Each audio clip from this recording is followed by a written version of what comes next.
யார் யாரெல்லாம் அலங்கரித்த இடத்தில் யார் யாரெல்லாம் அமர்ந்திருக்கிறார்கள் என்கின்ற வேதனையோடு சிங்கப்பெண் திட்டம் இப்போது நடைமுறைப்படுத்தப்பட்டு முடிஞ்சிருக்கு. சாமானியர்களுக்கு தெரியுமான்னு தெரியாது, ஆனால் போலீஸ்காரங்களுக்கு தெரியும். நம்ம மரியாதைக்குரிய எம்பி ஆராசா அவர்கள் கூட இதுல சொன்னாங்க, பத்திரிகையாளர் சந்திப்புல, இதுக்குன்னு பட்ஜெட் அலோகேஷன் இருக்கான்னு கேட்டாங்க. எந்த செயல் திட்டமும் இல்லாமல் நீங்க யாராவது போலீஸ்காரங்களுக்கு தெரிஞ்சவங்க கேட்டு பாருங்க.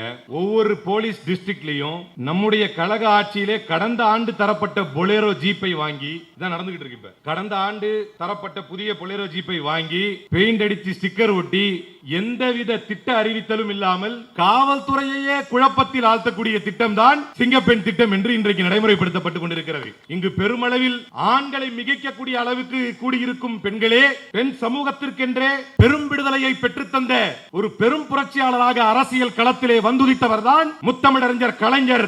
இந்த இடத்தில் அதை சொல்வதற்கு காரணம், பழைய திட்டத்திலே ஸ்டிக்கர் ஒட்டியிருக்கும் இந்த முதலமைச்சருக்கு மத்தியிலே 1973 அறிவித்து 1974 தமிழ்நாட்டிலே 22 சப் இன்ஸ்பெக்டர்களை இன்க்ளூட் செய்து முதலாக பெண்களை காவல்துறைக்கு அழைத்து வந்தது முத்தமிழறிஞர் கலைஞர் என்பது எவன் மறுத்தாலும் மறக்க முடியாத வரலாறு. நீ கடைசி வரைக்கும் ஸ்டிக்கர் தான் ஒட்டணும். ஏன்னா நீ செய்யணும்னு நினைச்சு வந்தா கூட நீ செய்யறதுக்கு எந்த திட்டத்தையும் மிச்சம் வைக்காத ஒரு சாதனை தலைவர் தான் முத்தமிழறிஞர் கலைஞர். அவர் அப்படியே மறந்தோ அல்லது வரலாற்றில் அவருக்கு வாய்ப்பு கிடைக்காமல் போனதோ ஏதும் மிச்சம் இருந்தால் அந்த மிச்சத்தை கூட கொஞ்சம் கூட மிச்சம் வைக்காமல் அதை முடித்து வைத்தவர் தான் எங்களுடைய தலைவர் மரியாதைக்குரிய முத்துவேல் கருணாநிதி ஸ்டாலின் என்பதை வரலாறு பேசும். அவர் மிச்சம் வச்சிட்டாருன்னா அடுத்தவர் புதுமை திட்டம் என்றும் புதுமை பெண் திட்டம் என்றும் விடியல் பயணம் திட்டம் என்றும் மீண்டும் இந்த இடத்திலே பதிவு செய்ய விரும்புகிறேன். ஸ்டிக்கர் ஒட்டும் முதலமைச்சரே, மீண்டும் ஒருமுறை பதிவு செய்ய விரும்புகிறேன். 1000 ரூபாய் தான் நீங்கள் கொடுத்துக் கொண்டிருக்கிறீர்கள். நீங்கள் வாக்குறுதி கொடுத்தது 2500 ரூபாய். எதுவரை இந்த பெண்கள் 1000 ரூபாய் பெறுகிறார்களோ அதுவரை இந்த மக்களை முத்துவேல் கருணாநிதி ஸ்டாலின் தான் ஆண்டு கொண்டிருக்கிறார். இதான் வரலாறு. அது மட்டுமா, இன்றைக்கு முத்தமிழ் அறிஞரை புகழுரைக்கும் இந்த பொதுக்கூட்டத்தில் நீங்கள் அறிந்து கொள்ள வேண்டியது, ஏன்னா பிடிச்சாலும் பிடிக்கலனாலும் நம்ம ஏற்றாலும் ஏற்காவிட்டாலும் பெண்களே இன்னைக்கு உங்கள் பாதுகாப்பு கேள்விக்குறியாகி நிற்கிறது. உங்களை தங்கள் தங்கைகளாக, பிள்ளைகளாக, சகோதரிகளாக நினைத்து அற்புதமான பல திட்டங்களை கொடுத்த திராவிட மாடல் முதலமைச்சருக்கு சிறிது ஓய்வு கொடுத்து விட்டீர்கள். மகிழ்ச்சி, வெற்றி தோல்வி சகஜம்தான். ஆனால் நீங்கள் சிந்தித்து பார்க்க வேண்டும். இன்றைக்கு எந்த தலைவரை புகழரைப்பதற்காக இங்கு வந்திருக்கிறோமோ, நீங்கள் இன்றைக்கு நெஞ்சை நிமிர்த்தி எனக்கு பட்டாவல நானும் ஒரு பங்குதாரராக இருக்க வேண்டும் என்று சட்டம் சொல்கிறது. உனக்கு என்ன உரிமையோ அதே சம உரிமை எனக்கும் இந்த சொத்தில் இருக்கிறது என்று பெண்களே நீங்கள் கேட்பதற்கு 1989 பெண்களுக்கும் சொத்தில் சம உரிமை என்று நிலைநாட்டி காட்டி சட்டம் இயற்றியவர் முத்தமிழறிஞர் கலைஞர் என்பது வரலாறு பேசும் உண்மை. இன்னைக்கு இவ்வளவு பெண்கள் இருப்பதனாலும் நம்முடைய பகுத்தறிவு மண்ணிலே பகுத்தறிவை பறிகொடுத்து விட்டு இந்த பெண்கள் தான் நிறைய ஓட்டு போட்டு விட்டார்கள் இந்த முதலமைச்சருக்கு என்று சொல்லும் பொழுது வரக்கூடிய பதற்றத்தை குறைப்பதற்குத்தான் இந்த வரலாற்று சிறப்பை உங்களோடு பகிர்ந்து கொள்ள விரும்புகிறேன். இந்து சக்சஷன் ஆக்ட்ல அமெண்ட்மென்ட் கொண்டு வந்து, சட்ட திருத்தத்தை கொண்டு வந்து, சட்ட நுணுக்கங்களை ஆய்வு செய்து ஆராய்ந்து, ஏன்னா இதெல்லாம் நம்ம யார்கிட்ட பேசிட்டு இருக்கிறோம் அப்படின்னா, அன்னைக்கு சொன்னாங்க எதுலயோ வந்துருந்துச்சு, விகடன்லயோ எதுலயோ வந்துருந்துச்சு. ஆக்சுவலா என்னைக்குமே நல்லா பேசுவாரு விஜய். அன்னைக்கு சட்டமன்றத்தில் நம்முடைய தமிழகத்தின் நம்பிக்கை, எதிர்கால நம்பிக்கை, நம்முடைய எதிர்கட்சி தலைவர் பெருமரியாதைக்குரிய உதயநிதி ஸ்டாலின் அவர்கள் ருத்ர தாண்டவம் ஆடிய போது சட்டமன்றத்திலே இவர் அப்படியே உம்முன்னு மூச்சிட்டே இருந்தார்ல, அது ஏன்னு பார்த்தா அவருக்கு ஸ்கிரிப்ட் எழுதி கொடுக்குறவர் இன்னைக்கு லீவா. ஏன்னா விளையாட்டுக்கு சொல்லல, சிரிக்கிறதுக்கு சொல்லல, சத்தியமா லீவா. நான் பேப்பர்ல படிச்சேன், அன்னைக்கு ஸ்கிரிப்ட் எழுதி கொடுக்குறவர் லீவா. ஒன்னே ஒன்று சொன்னார், அது முதல்ல எழுதி கொடுத்துருப்பாங்க. மேபி இவ்வளவு வருஷம் அவர் சினிமாவில் இருந்தார் இல்லையா, அந்த அனுபவம் இருந்திருக்கும். மேபி இது குதிரை பேர ஆட்சி அல்ல, இது குதிரை வேக ஆட்சின்றார். மொத்தத்துக்கு அதான் பதிலா. எனவே நீங்கள் இவரிடத்தில் எழுதி கொடுப்பவன் விடுமுறை எடுத்தால் என்ன பேசுவது என்று தெரியாமல் சட்டமன்றத்தில் விழித்துக் கொண்டிருக்கும் ஒரு முதலமைச்சருக்கு முன்னால் பெண்களே, உங்களுக்கு சொத்தில் உங்களுக்கு உண்டான உரிமை கிடைக்கவில்லை என்றால் அதில் சட்ட திருத்தம் கொண்டு வந்து உங்களுக்கு சம உரிமை பெற்றுக் கொடுத்த தலைவர் முத்தமிழறிஞர் கலைஞர் என்பது வரலாறு. 1989 அரசு பணிகளிலே 30% இடஒதுக்கீட்டை, இன்னைக்கு அரசு பணிகளிலே பெண்கள் இருக்கிறார்கள் என்றால் என்ன வரலாறு? அரசு பணிகளிலே 30% இடஒதுக்கீட்டை பெண்களுக்கு பெற்றுத் தந்தவர் முத்தமிழறிஞர் கலைஞர் என்பது வரலாறு. அதே போல இன்னைக்கு பார்க்கிறோம், ஒரு அம்மா இப்படி ரைட் சைடில் கையை விட்டு ரிப்பன் கட் பண்ணிச்சு பார்த்தீங்களா? ஒரு சட்டமன்ற உறுப்பினர். அவங்க எவ்வளவு எளிமையானவர்கள் என்றால், நான் அப்பதான் தெரிஞ்சுக்கிட்டேன் அவங்க எவ்வளவு எளிமையானவங்கன்னா, கத்திரிக்கோளை கூட கவர்மெண்ட் செலவில் வாங்கிட்டு வர மாட்டாங்க, அவங்க வீட்டில இருந்து எடுத்து வந்துருவாங்க. வீட்டில இருந்து எடுத்துட்டு வந்துட்டு புரோட்டோகால் படி ஒரு மேயர் வெட்ட வேண்டியதை என்ன ஒரு திட்டமிடுதல், உடனே இதே நீங்கள் தேர்ந்தெடுத்த அந்த எம்எல்ஏ பேசுகிறார், இதே வில்லிவாக்கத்தில் பேசுகிறார், நாங்க நேத்தே லோக்கல் பாடி எலெக்ஷனுக்கான பணியை ஆரம்பிச்சிட்டோம். என்னது? பழி போடுறது. அதான் உங்களுடைய பணி. நாங்க நேத்தே ஆரம்பிச்சிட்டோம் அபிஷியலா. உள்ள இருந்து விரல விட்டு அந்த மாதிரி வெட்டுது. ஒரு எவ்வளவு பெரிய அசிங்கம், ஒரு அரசியலில் அசிங்கம் அது. வெட்டிட்டு உடனே திரும்ப ஒரு விக்டிம் கார்டு. ஐயோ, ஒரு எம்எல்ஏ அசிங்கப்படுத்திட்டாங்க. என்ன புரோட்டோகால், ஜிசிசி புரோட்டோகால் என்னன்னே தெரியாம, ஒரு மேயர் தான் ஹெட்டுங்கிறதே புரியாம அதை வெட்டிட்டாங்க. உடனே நான் ஒரு கர்ப்பிணி பெண் பிள்ளை பெற்றிருந்தேன், கஷ்டப்பட்டு இருந்தேன், போயிடும் எப்படியாவது போயிருந்ததுக்காக வந்து அப்புறமா 1/4 மணி நேரம் லேட்டா வந்த. உங்களை வரலாறு மன்னிக்குமா? ஆம்ஸ்ட்ராங் படுகொலை செய்யப்பட்ட போது அந்த படுகொலைக்காக அதிகம் வருந்தி ஒரு முதலமைச்சர் அவருடைய வீட்டிற்கு சென்று ஆறுதல் சொன்னார் என்றால் வரலாற்றிலே அவருடைய வீட்டுக்கு சென்று ஆறுதல் சொன்னார். ஆனால் அவர் அதிமுகவின் சார்பாக எதிர்த்து நின்றார். அப்படி எதிர்த்து நின்ற போது இன்று நம்மை விட்டு, நம்முடைய கூட்டணியை விட்டு சென்று விட்ட மரியாதைக்குரிய திருமாவளவன் அவர்கள் நம்முடைய கூட்டணியில இருந்தார். இருந்துகிட்டே சொன்னாரு, திருவிக்கா நகர் தொகுதியில நான் ஆம்ஸ்ட்ராங் மனைவியை எதிர்க்க மாட்டேன் என்றார். அதையும் ஆட்சேபனை செய்யாமல் தாயுள்ளத்தோடு ஏற்றுக்கொண்ட ஒரு முன்னாள் முதலமைச்சர் தான் திராவிட முன்னேற்ற கழகத்தின் தலைவர்.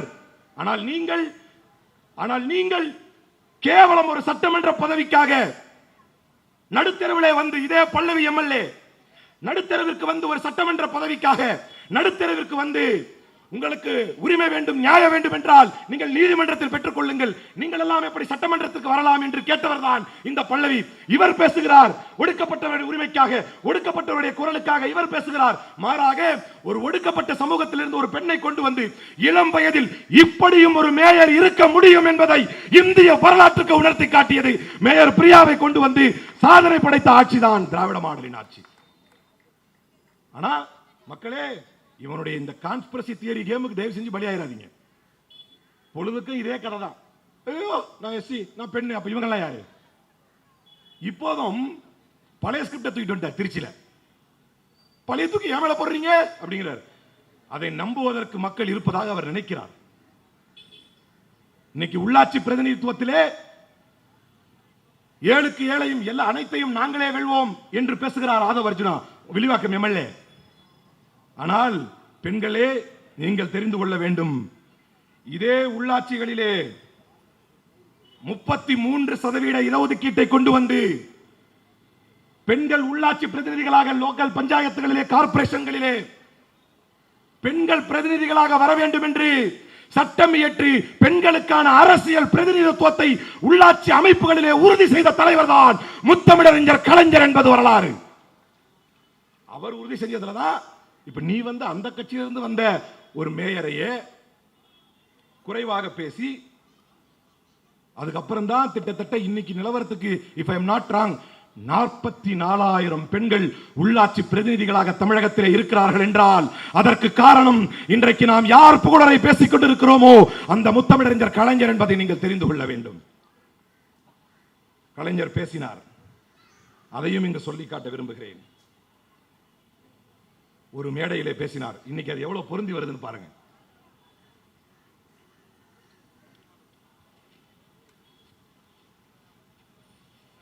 இன்னைக்கு எவ்வளவு பொருந்தி வருதுன்னா, இந்த வியர்வையும் சேர்த்து வைத்தே பேசினார் கலைஞர். என்ன இது?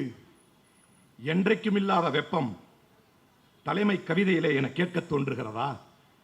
பிறகென்ன, முதலுக்கே மோசம் வந்த பின்னர் முயலாக ஆமையாக கிடத்தல் நன்றோ? முத்தமிழறிஞர் கலைஞர் சொன்னார். முதலுக்கே மோசம் வந்த பின்னர் முயலாக ஆமையாக கிடத்தல் நன்றோ? 1000 அடி பள்ளத்தில் விழுந்தவனை கைதூக்கி கரையேற்றும் நேரத்தில் கனமான பாறை ஒன்றை அவன் தலையில் உருட்டிவிட எத்தனிக்கும் உளுத்தர்களை கண்டால் உதைக்கத்தான் வேண்டும், ஓட ஓட விரட்டத்தான் வேண்டும். 1000 அடி பள்ளத்தில் விழுந்தவனை கைதூக்கி கரையேற்றும் நேரத்தில் கனமான பாறை ஒன்றை அவன் தலையில் உருட்டிட எத்தனிக்கும் உளுத்தர்களை கண்டால் உதைக்கத்தான் வேண்டும், ஓட ஓட விரட்டத்தான் வேண்டும். 6லும் சாவு, 6லும் சாவுதான், 100லும் சாவுதான், ஆனது ஆகட்டுமே, இந்த ஆட்சிதான் போகட்டுமே. 6லும் சாவுதான், 100லும் சாவுதான், ஆனது ஆகட்டுமே, இந்த ஆட்சிதான் போகட்டுமே. மகுடமின்றி வாழ முடியா மனிதர்களா நாம்?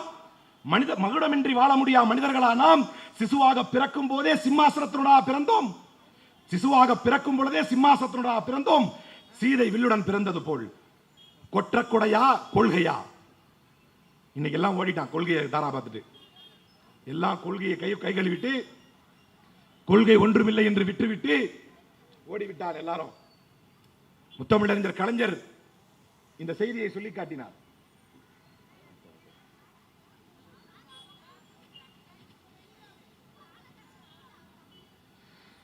கொற்ற கொடையா கொள்கையா? எது வேண்டுமெனில் கொள்கையை விற்று பிழைக்க வேறு நபர் பார் என்போம். கொற்ற கொடையா கொள்கையா? எது வேண்டுமெனில் கொள்கையை விற்று பிழைக்க வேறு நபர் பார் என்போம். ஆட்சி வரும் போகும் நிலையன்று. முத்தமிழறிஞர் கலைஞர் சொன்னார், ஆட்சி வரும் போகும் நிலையன்று ஐயா அண்ணா வகுத்த கொள்கை போகாது, வாழும் நிலையாக. எனவே ஆட்சியில் இருப்பினும் இல்லாது இருப்பினும் தன்மானம் உயிரென மதிப்போம், தமிழர் இனமானம் என்றுமே காப்போம். ஆட்சியில் இருப்பினும் இல்லாது இருப்பினும். இதுதான் முத்தமிழறிஞர் கலைஞர் இந்த மக்களுக்கு உரைத்த சூளுரை. இன்னைக்கு அப்படியே அது பொருந்தி வருகிறது. என்னைக்கோ வெயில் காலத்தில் பேசியிருப்பார் போல இருக்கு.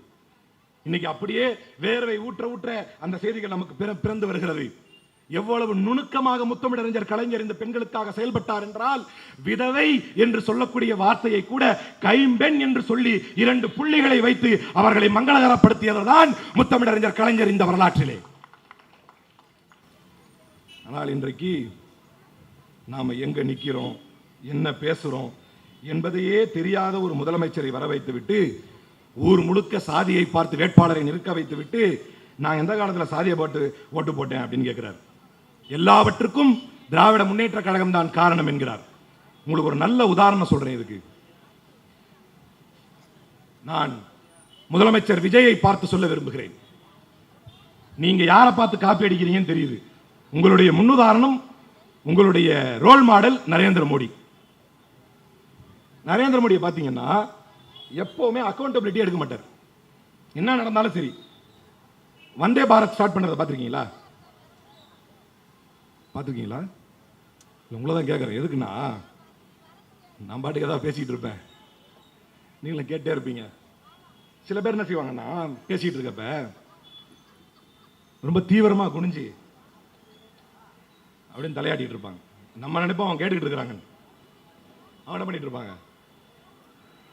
அதனால இருக்கிறதே பெரிய தாலாட்டு மேடை தான். ஆனா வெயில்ல வருமானு நினைக்கல. எங்க விட்டேன்? கவனிச்சுதான் இருக்கீங்க. அக்கௌண்டபிலிட்டி. வந்தே பாரத்தை யாரு கொடியரசுக்கு துவக்கி வைப்பா? மோடி. ஆனா அதுக்கு ஒரு அமைச்சர் இருக்காரு. ஆனால் ஒடிசால ட்ரெயின் வந்துச்சுன்னு வைங்க, யார் போனோம்? அமைச்சர் போனோம். அவருக்கு தெரியாது. அவர் என்ன பண்ணுவாருன்னா, யாரோ சதி செய்கிறார்கள், அவரு விட்டா எங்க போயிடுவாருன்னா, தெரியுமில்ல யாரை தோண்டி எடுப்பாருன்னு. விஜயோட ரோல் மாடல் நரேந்திர மோடி தான். ஏன்னா அவரை பார்லிமெண்ட் வச்சு கேள்வி கேட்டா, செத்து இத்து உளுத்து போன மகாத்மா இவரு யாரு, ஜவஹர்லால் நேருடைய பணத்தை தோண்டி எடுப்பார். இதுக்கெல்லாம் காரணம் நேரு தான் அப்படின்னு. விஜய்க்கு ஒரு தைரியம், இதையே நம்புறதுக்கு இந்தியாவில் ஆள் இருக்கும் போது பீஸ் கேரியரை திமுக காரன் தான் பிடிக்கிட்டு போயிட்டான். இல்லையா? பீஸ் கேரியரை திமுக காரன் தான் பிடிக்கிட்டு போயிட்டான். வேண்டுமென்றே பிரச்சனை செய்கிறார்கள். தேடி தேடி பார்த்தானு எதுவும் கிடைக்கல. இந்த கோயம்பேடுல ஒரு சம்பவம் நடந்துருச்சு. அவன் திமுக கொடி போட்ட ஒரு கார் பக்கத்தில் நிற்கிறான். திமுக காரன் தான் எல்லாம் பண்றான். கஷ்டப்படுறான்னு பாவம். அவனுங்களே இப்ப நினைச்சு பார்த்துருப்பானு. பேசாம எதிர்கட்சியா இருந்திருக்கலாம். டேய், வரலாற்றை புரட்டி பாருங்களடா. எதிர்க்கட்சியாக இருந்து எதிர்த்துத்தான் இந்த மண்ணிலே தன்னை வளர்த்துக் கொண்டது திராவிட இயக்கம் என்பதுதான் வரலாறு. இந்தியாவே எமர்ஜென்சிக்கு பயந்த போது பட்டி தொட்டி எங்கும் கூட்டம் நடத்தி கலைத்துப்பார் என்று இந்திரா காந்திக்கு சவால் விட்ட ஒரு தலைவர் இந்திய வரலாற்றில் இருந்தார் என்றால் அது ஒற்றை தலைவர் முத்தமிழறிஞர் கலைஞர் என்பது வரலாறு. எதிர்த்து தான் வளர்ந்த இயக்கம், எதிர்க்கத்தான் வளர்ந்த இயக்கம், எதிர்த்து நிற்கத்தான் உங்களை ஆட்சி அமைவதற்கு அனுமதித்திருக்கக்கூடிய இயக்கம் இந்த இயக்கம். நினைச்சுக்கிட்டான் ஆள்றதுக்காக நம்ம அனுப்பியிருக்காங்கன்னு விஜய் தப்பா நினைச்சுக்கிட்டார். உன்னை ஆள்வதற்காக அனுப்பவில்லை ராஜா, உன்னை அம்பலப்படுத்துவதற்காக அனுப்பி இருக்கிறார் தலைவர். யார் இந்த இடத்துல யாரை கொண்டு வந்து நரேந்திர மோடி பாத்தீங்கன்னா அக்கௌண்டபிலிட்டி எடுக்க மாட்டார். அவர் பிரைம் மினிஸ்டர் ஆகிறதுக்கு முன்னால மித்ரோம் ஏ கியா ஹுவா, ரஷ்யாவுடைய கரன்சி குறைய மாட்டேங்குது, அமெரிக்காவுடைய கரன்சி குறைய மாட்டேங்குது, மற்ற நாடுகளுடைய கரன்சி குறைய மாட்டேங்குது, இந்தியாவுடைய கரன்சி தேஞ்சிக்கிட்டே போகுது அப்படின்னு அவர் சொல்லும் போது சற்றேற குறைய 60 ரூபா தான் டாலருக்கு நிகரான இந்திய ரூபாயின் மதிப்பு. இப்ப எவ்வளோ? 96 கிட்ட. ஆனால் இதற்கும் காரணம் யார்தான்? ஒருவேளை உண்மையா கூட இருக்கலாம். ஏன்னா இன்னைக்கு நம்மளுடைய இந்த நிலைமைக்கும் காரணம் யார்தான்? புரியலையா? ஒருவேளை இருக்கலாம். மோடி சொல்ல சரியா இருக்குமோ? நம்ம பாட்டுக்கு விளையாட்டா சொல்லுவோமா? மோடியை நியாயப்படுத்தினார் அலிம்புகார் சாட்டா போட்டு முடிச்சு விட்டுருவா. நான் அதைத்தான் சொன்னேன். கார்த்திக் சிதம்பரம் பேசினார். அதான் சொல்றேன், கார்த்திக் சிதம்பரம் பேசினார், பெரும் மரியாதைக்குரிய பாராளுமன்ற உறுப்பினர் பேசினார். நாங்க சப்போர்ட் பண்ணலனா கூட திமுக ஆட்சி அமைக்காது. நாங்க என்ன பண்றது? எங்க மேல தப்பில்லை. நாங்க சப்போர்ட் பண்ணலனா கூட திமுக ஆட்சி அமைக்காது. நாங்க சப்போர்ட் பண்ண மட்டும் ஆட்சி அமைச்சிட போறாங்க. அதனால நாங்க போயிட்டோம். 2014 தேர்தலை விடு, 2019 தேர்தலை கூட விடு, 2024 தேர்தலில் பாரதிய ஜனதா கட்சி ஆட்சி அமைப்பதற்கு தள்ளாடி கொண்டிருக்கும் பொழுது 22 விட குறைவாக வைத்திருந்த சந்திரபாபு நாயுடுவையும் நிதிஷ்குமாரையும் அழைத்து பேசிக் கொண்டிருந்த போது கொள்கை கோட்பாடு கொண்ட கொள்கையின் மீது உறுதியாக நின்ற திராவிட முன்னேற்ற கழகம் அன்றைக்கு நினைத்திருந்தால் மத்திய அமைச்சரவையில் இடம்பெற்றிருக்கும். காங்கிரஸே என்ன பண்றது, நீ ஆட்சிக்கு நாங்க வரலனா கூட நீ ஆட்சி அமைக்க போற, நாங்க பிஜேபி கூட போயிடுறோம் சொல்லிருக்கலாமா இல்லையா? சொன்னாரா? வந்து தூக்கிட்டு அன்னைக்கு கலைஞர் அமைச்சாரு. அன்னைக்கும் கொள்கை ரீதியாக பாபர் மசூதியையும் பொது சிவில் சட்டத்தையும் 370 அப்ரகேஷனையும் நீ வாய் திறந்து பேசக்கூடாது என்று அவர்களுக்கு கொள்கையிலே வாய்ப்பூட்டு போட்டு இந்தியாவில் ஒரு இயக்கம் பாரதிய ஜனதா கட்சியின் கொள்கைக்கு வாய்ப்பூட்டு போட்டது என்றால் அது இந்தியாவிலேயே திராவிட முன்னேற்ற கழகமும் முத்தமிழறிஞர் கலைஞர் தான். சரி விடு, அது ஒரு தப்பு, ஒரு பிரச்சனை வச்சுக்க, ஒரு ஃபால்ட்னே வச்சுக்க. ஆனால் அதற்கு பிறகு 3 முறை வாய்ப்பு கிடைத்த போது கூட கொண்ட கொள்கையின் மீதும் ஏற்ற நண்பனுக்காகவும் வைத்திருந்த கூட்டணிக்காகவும் உண்மையாக நின்று காட்டிய ஒற்றை தலைவர் இந்தியாவில் இருந்தால் என்றால் முத்துவேல் கருணாநிதி ஸ்டாலின் என்பதை வரலாறு மறக்காது தெரிந்து கொள். என்ன வாய் பிடிச்சது மாங்கா பிடிச்சது ஏன் பேசிடுறானு? நீ ரிசைன் பண்ணிட்டு போ. ஏண்டா ரிசைன் பண்ணிட்டு போய் விளையாடிட்டு இருக்கிறீங்க? இன்னொரு எம்பி உதயநிதி ஸ்டாலின் ரிசைன் பண்ண சொல்லுங்க. ஏண்டா யார் தலைமையிலடா கூட்டணி? யார் பொறுப்பேற்ற கூட்டணி? பிராண்ட் யாரு? ஸ்டாலின் தொடரட்டும், தமிழ்நாடு வெல்லட்டும் என்று சொன்ன பிராண்டா. இந்த பிராண்ட்ல தானே வின் பண்ணீங்க, இல்ல ராகுல் காந்தியை காட்டி வின் பண்ணீங்களா? பிராண்ட் யாரு? வெக்கம் கட்டவர்கள். அவரை ரிசைன் பண்ண சொல்லு. தலைமையிலே திமுக தலைமை கூட்டணி. அப்ப வரலாற்றிலே டாலருக்கு நிகரான இந்திய ரூபாயின் மதிப்பு சரிந்தாலும் அதற்கு தான் பொறுப்பில்லை. ஆனா அவர் பேசியிருக்காரு. இன்னொரு இடத்துல ஜோக்கா பேசுவாப்ல நரேந்திர மோடி. அப்ப சொல்லுவாரு, நான் ஒரு ஹோட்டலுக்கு போனேன், ஹோட்டல்ல சாப்பாடு நல்லா இருந்துச்சு, உடனே ஒரு வெயிட்டரை கூப்பிட்டேன், இப்ப சாப்பாடு நல்லா இருக்குன்னு சொன்னேன். உடனே அந்த வெயிட்டர் வந்து ரொம்ப தேங்க்ஸுங்க, எனக்கு தான் இந்த எல்லா புகழும் சேரும் அப்படின்னு சொன்னா. அது எவ்வளவு பெரிய தப்பு. ஏன் கவனிக்கிறீங்களா? அது ஏன் தப்பு? என்னங்க புகழ் யாருக்கு போய் சேரணும்? பயமா வேற இருக்கு. நீங்க சமையல் பத்தி இருக்கு, பெண்கள் சொல்ல மாட்டீங்களா? நான் ஏதாவது கேட்டேன்னு வைங்க, இது முத்தமிழறிஞர் கலைஞரால் பகுத்தறிவு பெறப்பட்ட பெண் சமூகம். ஏண்டா சமைக்கிறது எங்களுக்கு மட்டும் தான் கடமையா நேரா கேட்டா? அப்ப நான் என்ன கேட்கிறேன்னா, வெயிட்டர் அந்த கிரெடிட் எடுத்துக்க முடியுமா? கிரெடிட் யாருக்கு? சமையல் செஞ்ச குக்குக்கு. இதை நரேந்திர மோடி சொல்கிறார். எதுக்கு சொல்றாருன்னா, விண்வெளியில் ராக்கெட் விட்டீங்கன்னா அதுக்கான கிரெடிட்டை சோனியா காந்தி எடுத்துக்கிறாங்க, நியாயமா சயின்டிஸ்ட் தானே போகணும் அப்படின்னு உதாரணம் சொன்ன அதே நரேந்திர மோடி தான் சந்திராயன் போச்சா விண்வெளியில, சந்திராயன் போய் இறங்கின உடனே எல்லாரும் சந்திராயனை காட்டிட்டு இருக்காங்க, எல்லா டிவியும். திடீர்னு டிவியை கட் பண்ணிட்டு நரேந்திர மோடியை காட்டுறான். நரேந்திர மோடி கொடியாட்டிட்டு இருக்காரு. இப்படி இதே மோடி தான் அதை சொன்னார். அது கிரெடிட் வந்து நம்ம எடுக்க கூடாது. இன்னும் 100 உதாரணங்களை, நரேந்திர மோடி உதாரணங்களை சொல்ல முடியும். சேம் விஜய் ஆட்சிக்கு வந்த மறுநாளே, யார் டைலாக் இது, ஆட்சிக்கு வந்த மறுநாளே இப்ப திருச்சி என்ன சொல்றாரு, நம்மால முடிஞ்ச வரைக்கும் விவசாய கடன் தள்ளுபடி பண்ணிருக்கோம். ஐயா அன்னைக்கு சொல்லும் போது அப்படி சொல்லிய ராஜா, ஆட்சிக்கு வந்த மறுநாளே என்ன பண்ணுவோம், பெண்கள் பாதுகாப்பு உறுதிப்படுத்துவோம். ஓ, மறுநாள் இவ்வளவு லென்த்தா இருக்குது. இன்னைக்கு தான் சிங்கப்பெண் திட்டம், ஸ்டிக்கர் ஒட்டுற திட்டத்துக்கே உங்களுக்கு 1 மாசம். ஆட்சிக்கு வந்த மறுநாளே எல்லாம் பண்ணிட்டு, எப்படி நரேந்திர மோடி அதுக்கு வந்து கேரவன்ல வந்து ஒரு இது கவர் எழுதினா, அந்த கவரில் எழுதியிருந்தா, all good comes from Modi but Modi is not responsible for anything that goes wrong. All good comes from Modi but Modi is not responsible for anything that goes wrong. உலகத்தில் என்ன நல்லது நடந்தாலும் யாருக்கு தான் கிரெடிட், மோடி. ஆனால் ஒரு சின்ன பிரச்சனை கூட யாரும் பொறுப்பெடுத்துக்க மாட்டா. சேம் நல்லது இன்னும் நடக்கல தமிழ்நாட்டில். அண்ணன் டிஆர்பி ராஜா துவக்கி வைக்க திட்டங்களையே திரும்ப போய் கையெழுத்து போட்டு, எவனுங்களுக்கு எவ்வளவு தைரியம்னா அண்ணன் டிஆர்பி ராஜாவையே அதுல மென்ஷன் பண்ணி நீ என்ன பண்ண அவரே கேட்கிறான். எல்லா நல்லதுக்கும் விஜய் காரணம்.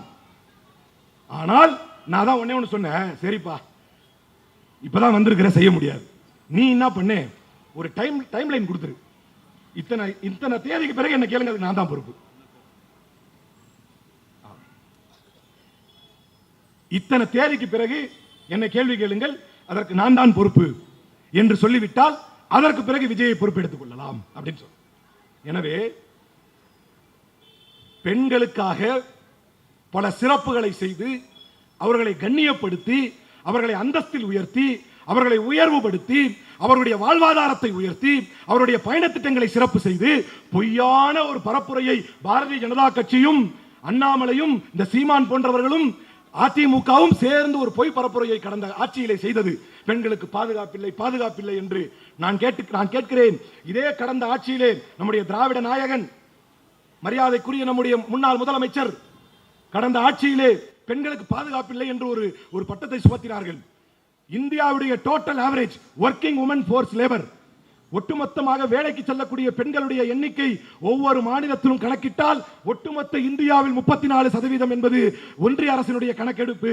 தமிழ்நாட்டில் மட்டும் அது 43% வைத்திருந்த சாதனை நாயகர் தான் முத்துவேல் கருணாநிதி ஸ்டாலின்.